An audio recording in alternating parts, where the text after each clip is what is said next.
Baktı gülle baktı ey Bulbul kanatını akdı.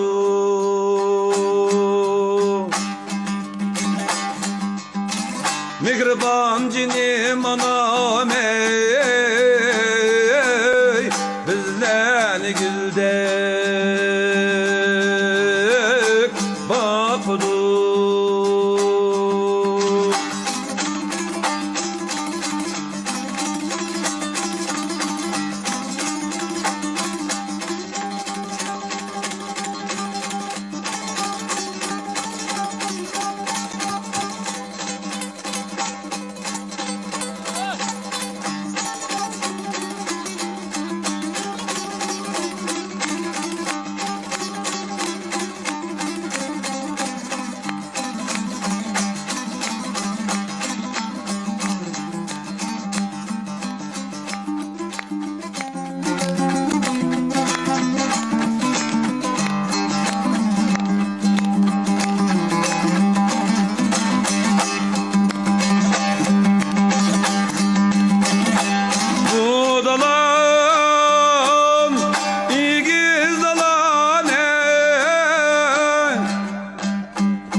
Pencereleri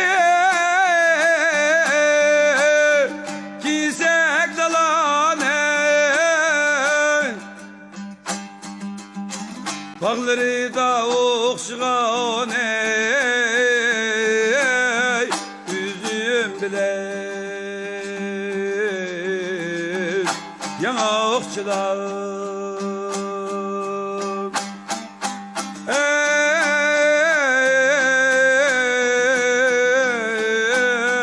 Bağları davuk çıkan ey üzüm bilen yanakçılar.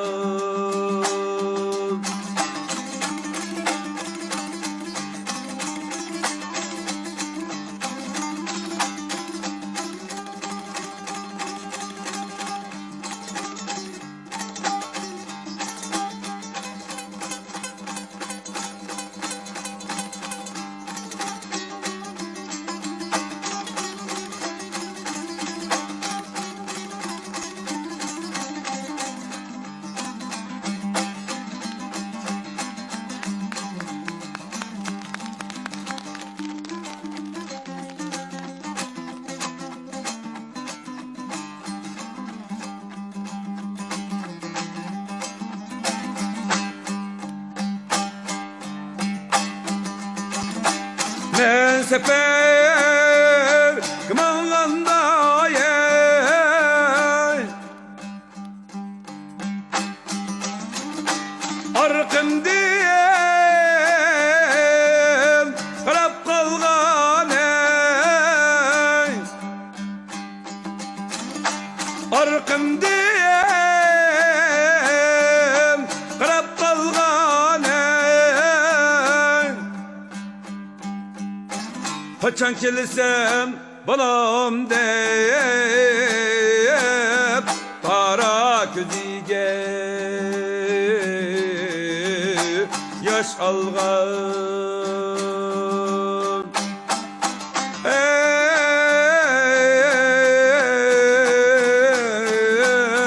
kaçan kilisem balam deyip para gözüge